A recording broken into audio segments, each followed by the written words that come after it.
আসসালামু আলাইকুম এভরিওয়ান। আজকে আমাদের ভিডিওর মাধ্যমে আপনি শিখতে পারবেন খুব সহজেই ট্রেন্ডিং ভিডিও কিভাবে এডিট করতে হয়। আমাদের ভিডিওটি এডিট করতে হলে প্রয়োজন হবে আমাদের জনপ্রিয় এডিটিং অ্যাপ ক্যাপকাট অ্যাপ্লিকেশন। সেকেন্ডে প্রয়োজন হবে 7টি ছবি এবং trending music download link video description বক্সে প্রোভাইড করা থাকবে। তো কথা না বাড়িয়ে ভিডিওটি শুরু করা যাক। ফার্স্টে আপনারা ক্যাপকাট অ্যাপ্লিকেশনটা ওপেন করবেন, তারপর এখান থেকে নিউ প্রজেক্টে ক্লিক করবেন। গ্যালারি থেকে আপনাদের পছন্দের 7টি ছবি সিলেক্ট করবেন, তারপর এখান থেকে এডিটে ক্লিক করবেন। লাস্টে চলে আসবেন, ক্যাপকাট অ্যাপ্লিকেশনের ওয়াটারমার্কটি ডিলিট করে দিবেন। তারপরে নিচ থেকে রেটিওতে ক্লিক করবেন, এখান থেকে 16:9 ফ্রেমটি সিলেক্ট করবেন।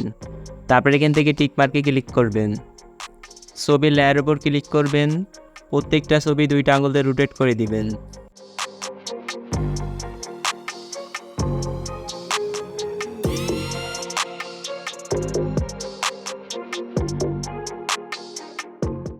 প্রত্যেকটা ছবি 2টা আঙুল দিয়ে রোটেট করা হয়ে গেলে এবার ফার্স্টে চলে আসবেন, এডিট অডিওতে ক্লিক করবেন, এক্সট্রাতে ক্লিক করবেন।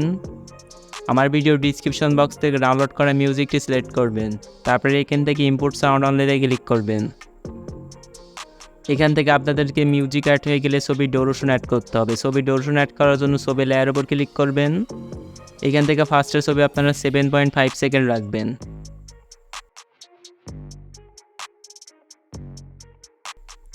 তারপরে প্রত্যেকটা ছবি আপনারা 0.6 সেকেন্ড করে রাখবেন।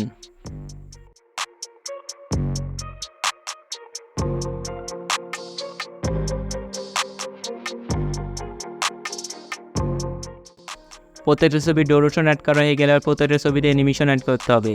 অ্যানিমেশন অ্যাড করার জন্য ছবি লেয়ার উপর ক্লিক করবেন, অ্যানিমেশনে ক্লিক করবেন,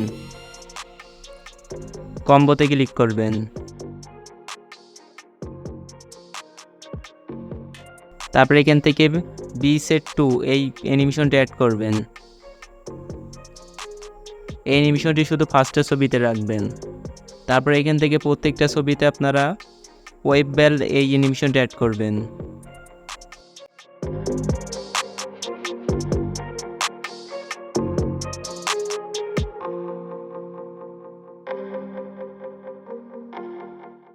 তারপর এখান থেকে টিক মার্কে ক্লিক করবেন। তারপরে এখন আপনাদেরকে ইফেক্ট অ্যাড করতে হবে। ইফেক্ট অ্যাড করার জন্য এখান থেকে ব্যাক করবেন, ইফেক্টে ক্লিক করবেন, ভিডিও ইফেক্টে ক্লিক করবেন। তারপরে এখান থেকে আপনারা স্যাকি এই ইফেক্টে অ্যাড করবেন। তারপরে এখান থেকে অ্যাডজাস্টে ক্লিক করবেন। তারপরে এখান থেকে ইনসেনসিটি এটা আপনারা 10 রাখবেন। তারপরে এখান থেকে টিক মার্কে ক্লিক করবেন। আপনারা এই ইফেক্টটি শুধু ফার্স্টের ছবিতে সিলেক্ট করে দিবেন।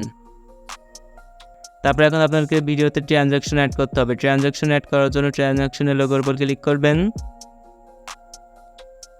তারপরে এখান থেকে বিলাক ফি দিয়ে ট্রানজ্যাকশনটি অ্যাড করবেন। তারপরে এখান থেকে অ্যাপ্লাই টু অলে ক্লিক করবেন। তারপরে এখান থেকে টিক মার্কে ক্লিক করবেন। এখন আপনাদের ভিডিওটিকে এখন এক্সপোর্ট করতে হবে। ভিডিওটি এক্সপোর্ট করার জন্য রেজোলিউশন থেকে ফ্রেম রেটটি ফুল করবেন, দেন ভিডিওটাকে এক্সপোর্ট করে নেবেন। আপনাদের ভিডিওটি এক্সপোর্ট হয়ে গেলে আপনারা আবার ক্যাপকাট অ্যাপ্লিকেশনটি ওপেন করবেন। তারপরে এখান থেকে নিউ প্রজেক্টে ক্লিক করবেন। তারপরে এখান থেকে অ্যালবামে ক্লিক করবেন, ভিডিওসে ক্লিক করবেন। মাত্র যে ভিডিওটি এক্সপোর্ট করলেন সেই ভিডিওটিকে সিলেক্ট করবেন। তারপরে এখান থেকে এডিটে ক্লিক করবেন, নিচ থেকে রেডিওতে ক্লিক করবেন। এখান থেকে 9:16 ফ্রেমটি সিলেক্ট করবেন। তারপরে এখান থেকে টিক মার্কে ক্লিক করবেন। তারপরে এখান থেকে ভিডিও লেয়ার উপর ক্লিক করবেন, 2টা আঙুলে ভিডিওটিকে সোজা করে দিবেন। ভিডিও লাস্টে চলে আসবেন, ক্যাপকাট অ্যাপ্লিকেশন ওয়াটারমার্কটি ডিলিট করে দিবেন। ফাইনালি আমাদের ভিডিও এডিটিং কমপ্লিট। ভিডিওটাকে এখন এক্সপোর্ট করতে হবে। ভিডিওটি এক্সপোর্ট করার জন্য রেজোলিউশন থেকে ফ্রেম রেটটি ফুল করবেন, দেন ভিডিওটাকে এক্সপোর্ট করে নেবেন। তো কিছু সেকেন্ডের মধ্যে আপনাদের গ্যালারিতে আপনাদের ভিডিওটি সেভ হয়ে যাবে।